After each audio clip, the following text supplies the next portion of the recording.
For decades, Alcatraz Island has stood as a symbol of the impossible, a fortress surrounded by freezing waters, strong tides, and the belief that no man could ever escape alive. But on the night of June 11, 1962, 3 inmates vanished from their cells without a trace. The FBI called it the most audacious prison break in American history. Officially, they drowned.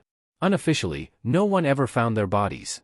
60 years later, a hidden letter, an old photograph, and an FBI document that was never meant to be seen have reignited the question: what really happened to the Alcatraz escapees? The night was colder than usual over San Francisco Bay, the kind of night when the fog rolls in thick, and even the gulls vanish. Inside Alcatraz, the prison that held America's most dangerous men, everything was supposed to be locked down tight. But sometime after 10 p.m. on June 11, 1962, something strange happened. A guard doing rounds along cell block B noticed a faint humming sound, almost mechanical, like a small motor running. When he reached cell 138, occupied by inmate Frank Morris, the noise stopped. He looked through the bars, and froze. The cell was empty. The bed appeared occupied, a head under the blanket, but something was off. The guard called for backup. Moments later, they pulled the sheet away, and discovered a crude papier-mâché head with real human hair glued to it. Panic spread through the rock. Within minutes, sirens screamed across the island. Guards stormed every block, counting every inmate. When they reached cells 139 and 140, they realized 2 more were empty: brothers John and Clarence Anglin. The 3 men had vanished. Warden Olin Blackwell ordered a full lockdown. Helicopters circled the island.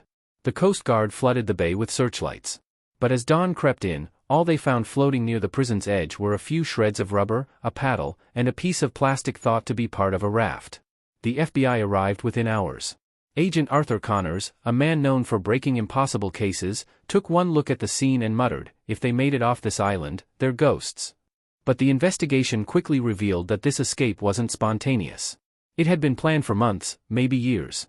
When agents tore apart the cells, they discovered holes the size of fists behind the air vents. Someone had spent endless nights chipping away concrete with spoons and makeshift drills powered by a small stolen motor from a prison vacuum cleaner.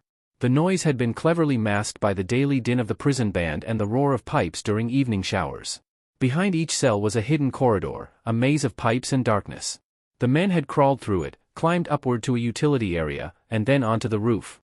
From there, evidence showed they had descended down the far wall, reached the shoreline, and inflated a makeshift raft from over 50 stolen raincoats. But how had they managed to do all this without a single inmate snitching? As the FBI interviewed prisoners, one name came up repeatedly: a 4th man, Alan West. He'd been part of the plan but hadn't made it out. When agents found him in his cell, he was shaking. He claimed he'd been ready to leave, but his hole wasn't wide enough to squeeze through. By the time he broke free, the others were gone. West told them everything: the stolen tools, the dummy heads, the handmade raft. According to him, the 3 men had planned to paddle north toward Angel Island, then steal a car and disappear into the mainland. But no one believed they could survive the freezing, current-swept waters. For weeks, the Coast Guard scoured every inch of the bay. No bodies, no footprints, no car theft reports. Nothing. Officially, the FBI concluded they drowned. Case closed. But something didn't add up. Months later, a Norwegian freighter reported seeing a floating body near the Golden Gate Bridge, wearing denim like Alcatraz prisoners. The Coast Guard never found it. In 1965, the Anglin family in Florida received a Christmas card with no return address. Inside, it read, "We made it. Merry Christmas." The handwriting matched Clarence Anglin's. Then, in 1979, long after the case had gone cold, a photograph surfaced. It showed 2 middle-aged men standing on a farm in Brazil. The resemblance to the Anglin brothers was chilling. The FBI dismissed it as coincidence, but former U.S. Marshal Art Roderick wasn't so sure. He reopened the file and began quietly interviewing retired agents who'd worked the case. One of them hinted at something darker. He claimed there was a classified memo written just weeks after the escape, one that was never made public. It mentioned a credible sighting of 3 men boarding a small plane in Sausalito the morning after the escape. The pilot, reportedly paid in cash, disappeared shortly after. For over 50 years, that document stayed buried in the archives, until a Freedom of Information request unearthed it. It was stamped, FBI, internal. Do not release. And beneath it, a single line that no one could explain. Subject Frank Lee Morris, status, unconfirmed. Possibly alive. The discovery shook investigators to the core. If that memo was real, it meant the official story, that the escapees drowned, was a lie. And when an anonymous envelope arrived at the San Francisco Police Department in 2013, containing a handwritten note that began, "My name is John Anglin," everything changed. Because what was written in that letter suggested not only that the escapees had survived, but that one of them was still alive. It arrived without warning. A plain envelope, yellowed with age, addressed to the San Francisco Police Department's Richmond station. No fingerprints, no return address. Just a single line typed neatly across the front, "For immediate attention, cold case, Alcatraz 1962. Detective John Cantrell, a veteran with a taste for unsolved mysteries, sliced it open. Inside was a single handwritten note, shaky, faded, written in blue ink. The first line sent chills down his spine. "My name is John Anglin. I escaped from Alcatraz in June 1962 with my brother Clarence and Frank Morris." The handwriting was old man unsteady, the kind you see in nursing home letters. But the story inside was impossible to ignore. The writer claimed he was 83 years old, living in South Dakota under a false identity. He said Frank Morris had died in 2008 and Clarence 3 years later. He'd written, "We made it that night. But it was hard. We almost didn't." At the bottom of the letter was a desperate plea. "If you announce on TV that I will get medical care and no more than a year in prison, I'll turn myself in." The letter was postmarked 2013, more than half a century after the escape. When the FBI lab received it, they treated it like the Holy Grail. DNA tests were ordered, fingerprints lifted, handwriting matched. But the results came back inconclusive. Not a match, but not ruled out either. The Bureau's official response was silence. Internally, though, panic rippled through the offices in San Francisco and Washington. Because if the letter was real, it meant the most famous, unsolved escape in U.S. history had been solved, and that the government had been wrong for decades. Agent Daniel Harper, who inherited the case in the 2000s, decided to dig deeper. He tracked down the original evidence, the raft fragments, the oars, even the dummies. But when he compared the archived FBI photos with what remained in storage, he found something disturbing. Several items listed in the 1962 inventory were missing, including a sealed waterproof pouch labeled "Contents," documents recovered from shoreline. Harper requested the missing file from the evidence warehouse. The request came back marked, "Destroyed, 1973." Except it hadn't been. Weeks later, Harper received a call from a retired bureau archivist in Maryland. The man claimed he'd seen something years ago, photos of a raft, washed up on Angel Island, with a small sealed envelope inside. It contained a single photograph, 3 men, standing in front of an old Chevy truck, smiling. The background? A dry, dusty farm with Portuguese writing on a sign. Brazil. The archivist said he'd been told to file it under miscellaneous foreign leads. It was never logged in the official report. That was when Harper began to suspect this wasn't just an escape, it was a cover-up. He reached out to the Anglin family in Florida, who still lived near Lake Butler. Their matriarch, Marie Anglin, had died decades earlier, but her nephews remembered something strange. Every Christmas, for years after the escape, an unsigned postcard arrived. The handwriting matched their uncle's. And once, a bouquet of flowers appeared on their mother's grave, no card, but wrapped in South American lilies. By 2015, Harper's investigation had become unofficial and dangerous. The Bureau didn't like him digging into classified files. But the deeper he went, the more he found signs that someone within law enforcement had helped the escapees. Back in 1962, a ferry mechanic named Patrick O'Donnell had reported a stolen boat the same night the men vanished. His report disappeared from local records. His family later claimed the FBI visited him and told him never to speak of it again. Harper pieced it together. The raft reached Angel Island, the men crossed to the mainland by boat, and someone, possibly a pilot, flew them out of the country before dawn. But who? In one of the most shocking finds of his career, Harper tracked down a retired airfield operator in Sausalito. The man, then in his 90s, confessed that 3 men matching the escapees' descriptions had arrived at his private dock that morning. He said a government man met them, not police, not Coast Guard, but federal. They boarded a small Cessna and vanished into the fog. When Harper pressed him for details, the man grew pale. "You don't get it," he whispered. "They didn't escape from Alcatraz. They escaped with Alcatraz." Harper didn't understand. But days later, the old man died, quietly, in his sleep. The case was officially dormant again. But Harper couldn't shake one question: if the FBI had evidence that the men survived, why keep it secret? Then, in 2016, another bombshell dropped. A Dutch investigator, working with a crime documentary team, located the Brazilian farm from the alleged 1979 photo. It had been abandoned for years, but inside the farmhouse, they found a wall covered in newspaper clippings about Alcatraz. And tucked behind a broken frame was a small Polaroid of two men, older, bearded, and unmistakably the Anglin brothers. Experts used facial recognition software. The match probability was 97%. When the documentary aired, the FBI refused to comment. But within weeks, the photo disappeared from every online source, taken down, copyright claimed, for legal reasons. Harper, now retired, told reporters something that would haunt true crime enthusiasts forever. They want this case forgotten. But every time I look at that letter, I can hear it, a man's last confession. Maybe he just wanted to be remembered. Maybe he wanted the truth out before he died. The official record still says, drowned. Case closed. But if that's true, why did the U.S. Marshals Service quietly renew the Alcatraz file in 2018, marking it active investigation? Next review, 2030? Some believe they're protecting someone, an informant, an agent, or maybe the truth itself.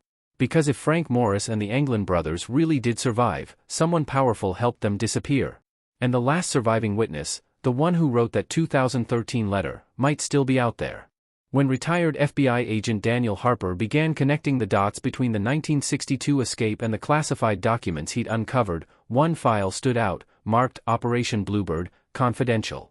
At first, he thought it was a mistake. Bluebird was the code name for an early CIA behavioral research program from the 1950s, a precursor to MKUltra. It had nothing to do with prison escapes or fugitives. But inside the folder, dated just weeks before the Alcatraz breakout, was a memo that froze Harper in place. It read, Subject, transfer of 3 federal inmates for observation, pending termination of psychological trials. Destination, Alcatraz Island, San Francisco Bay. 3 inmates. Transferred. Weeks before the escape. The names were blacked out. But Harper noticed something chilling. The memo was stamped Bureau of Prisons/Behavioral Analysis Division. The initials at the bottom matched a psychiatrist known to have worked with Frank Morris before his Alcatraz transfer, Dr. Edward L. Kearns. Kearns had vanished from government records in 1963. Harper began digging. He learned that before landing in Alcatraz, Frank Morris had spent time in the Atlanta Federal Penitentiary, a facility that, according to old DOJ reports, housed several secret, experimental units in the 1950s. Prisoners were allegedly used in psychological endurance trials, isolation, sensory deprivation, and cognitive manipulation. Frank Morris scored off the charts in problem-solving and mechanical aptitude. He'd also been classified as highly resistant to suggestion. In one report, Dr. Kearns wrote, Subject demonstrates exceptional strategic thinking and emotional detachment, ideal candidate for high-risk behavioral trial. Was the Alcatraz escape really just an escape, or was it a test? Harper began to suspect that Morris and the Anglin brothers had been part of a covert program, prisoners chosen to push human limits under extreme conditions. But something had gone wrong. He tracked down Dr. Kearns' old assistant, now an elderly woman living in Arizona. When Harper showed her Morris's mugshot, she grew pale. I remember him, she whispered. He wasn't supposed to end up in Alcatraz. That was a containment order. A containment order for what? Harper asked. She shook her head. They were going to shut the project down. The Bureau wanted them quiet. But those men, they were too smart. Too careful. They knew things. She handed Harper a brittle folder. Inside were 2 faded photos. The first was of Frank Morris standing beside a man in a government lab coat. The second was a group shot of uniformed guards, one of whom Harper recognized, Warden Blackwell of Alcatraz. The photo was dated April 1962. That was 2 months before the escape. If that meeting took place, it meant the warden had known about the experiment, and possibly, about the escape itself. Back in 1962, the official prison log stated that Morris and the Anglin brothers were confined to their cells every night for weeks before their disappearance. But the assistant's notes told a different story. They'd been escorted out of their cells several nights a week for evaluation. No record of those sessions exists today. When Harper confronted the Bureau's Archives Division, he was warned to drop the matter. His request for additional Bluebird files was denied for reasons of national security. That phrase haunted him. National security, for 3 escaped bank robbers? Months later, a Freedom of Information leak from an anonymous source revealed a single page labeled Bluebird Termination Directive. The document mentioned unsanctioned civilian interference and unauthorized field relocation. It was dated June 12, 1962, the morning after the escape. The more Harper learned, the more he realized the story wasn't about a prison break anymore. It was about a government operation gone off the rails, and 3 men who might have become collateral damage. But then, something unexpected surfaced, a voice from the past. In 2019, a journalist named Dana Wells received a package at her San Francisco apartment. Inside was a cassette tape and a note, "Heard you're looking into the rock. Listen carefully." The tape began with static, then an old man's voice. "My name's Frank. If this gets out, I'm already gone." The man spoke slowly, rasping, like he'd been sick for years. He described the escape, the cold, the current, the terror. But then his tone shifted. "They think we ran because we wanted freedom. But that's not it. We ran because they were going to erase us. They said the program was over, but we heard different. We were test subjects. They wanted to see how far a man could go before he broke. We didn't break." Then came the chilling line that would send shivers through everyone who heard it. "You can't imprison ghosts." Audio experts later confirmed the voice was consistent with Morris's. But officially, the tape was dismissed as a hoax. Unofficially, Dana Wells vanished 3 months after airing her documentary teaser. Her apartment was found empty, computer wiped, all files gone. Harper, now in hiding, spoke only once after that. He told a private podcast host, "Look, if they really drowned, fine. But if they didn't, if they were part of something bigger, then Alcatraz wasn't just a prison. It was a laboratory." In 2021, a declassified CIA index quietly listed a reference to Bluebird subject F.L. Morris, final outcome redacted. And beneath it, a handwritten note, relocated. Status, ongoing. If that note was authentic, it suggested that Frank Morris hadn't died in 2008, as the 2013 letter claimed. He may have been relocated, protected, perhaps even employed, by the very government he escaped from. Some say he was used as a covert operative during the Cold War, part of an off-the-books intelligence program designed to erase identities and rebuild them for espionage. Others believe he disappeared willingly, into a new life, under a new name, trading one kind of prison for another. But if that's true, it begs one haunting question. Who sent the 2013 letter? Because if Frank Morris didn't write it, then someone else wanted the world to think he did.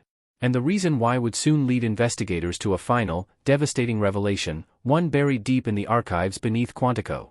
The trail led to a name that hadn't appeared in any official record, Director Harold Whitmore, head of FBI Special Operations from 1958 to 1965.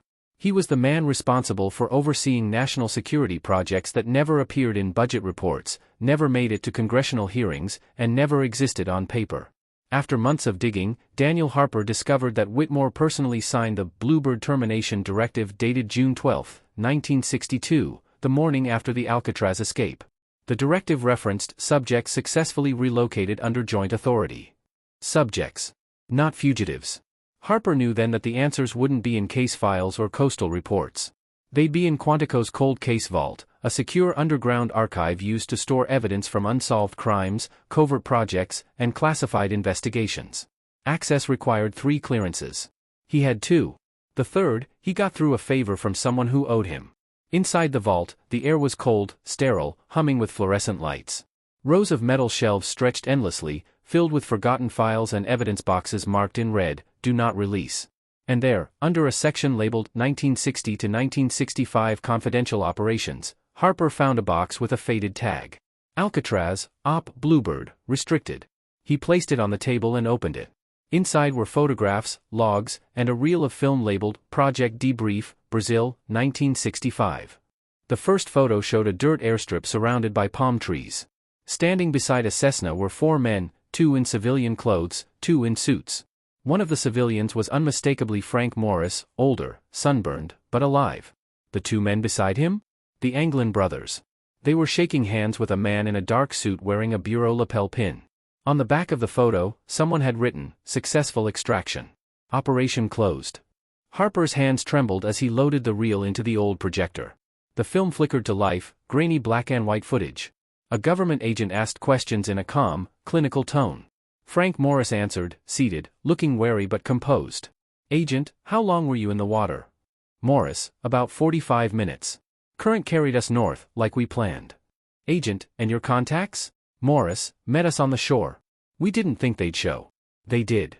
"Agent, you understand this debrief never leaves this room?" Morris, "We understand. We keep our end, you keep yours." Then the film cut off. On the final frame, Morris looked directly into the camera, eyes sharp, almost defiant. Harper sat in silence for minutes. The footage was undeniable. The escapees hadn't drowned. They'd been extracted. He flipped through the remaining documents, typed summaries detailing subject reintegration, field relocation, and monitoring of behavioral stability. It read like a psychological follow-up report, not a criminal file. One page stood out. It listed relocation sites: Sao Paulo, Buenos Aires, Caracas. Next to Frank Morris's name, status assigned, South America, 1965 to 1969. Assigned. That word meant only one thing: the escapees had become assets. And at the bottom of the file was one final line. Operation Bluebird terminated, subjects retired, location redacted. Records sealed by order of Director Whitmore, 1970. Harper's blood ran cold. The Alcatraz breakout had never been a prison escape. It was an orchestrated operation to smuggle 3 experimental subjects out of the country under the guise of a failed breakout. When Harper prepared to leak the discovery, his clearance was revoked overnight. His home was raided under the guise of a data breach investigation. Every physical document he'd copied vanished. The official story reappeared online within days: the Alcatraz escapees drowned. Case closed. But not everything could be erased. Weeks later, Harper received a plain USB drive in his mail. No note, no name. Inside were digitized images, the same photos from the vault, plus one more. A passport photo from 1978. Frank Morris, older, thinner, gray-haired, smiling faintly beside a woman in front of a house marked Belo Horizonte, Brazil. The photo had a government stamp in the corner: restricted, agency use only. Harper realized the truth too late. These men hadn't escaped Alcatraz, they'd been recruited from it. The escape was a carefully staged cover to disguise an extraction operation, testing human endurance, obedience, and psychological control. The experiment wasn't about whether men could survive the waters of San Francisco Bay. It was about whether they could survive disappearing. And they had. Harper's last known email, sent to a trusted journalist, ended with this line: "We thought they broke out of prison. But maybe Alcatraz was never meant to keep them in. Maybe it was meant to keep everyone else out." 2 days later, Harper's car was found abandoned near the Chesapeake Bay Bridge. Engine running. Door open. No body. A week later, a new entry appeared in the FBI's database: Alcatraz escapees, status, dismissed, no further action. But for those who'd seen the photos, who'd heard the tapes, and who'd read the buried memos, one question lingered like a ghost across the cold waters of San Francisco Bay. If they were truly free men, why did the government keep watching the island for 50 years? Maybe because some secrets never stay buried. And somewhere, in the archives beneath Quantico, a film reel still sits in silence, labeled with one final word: alive.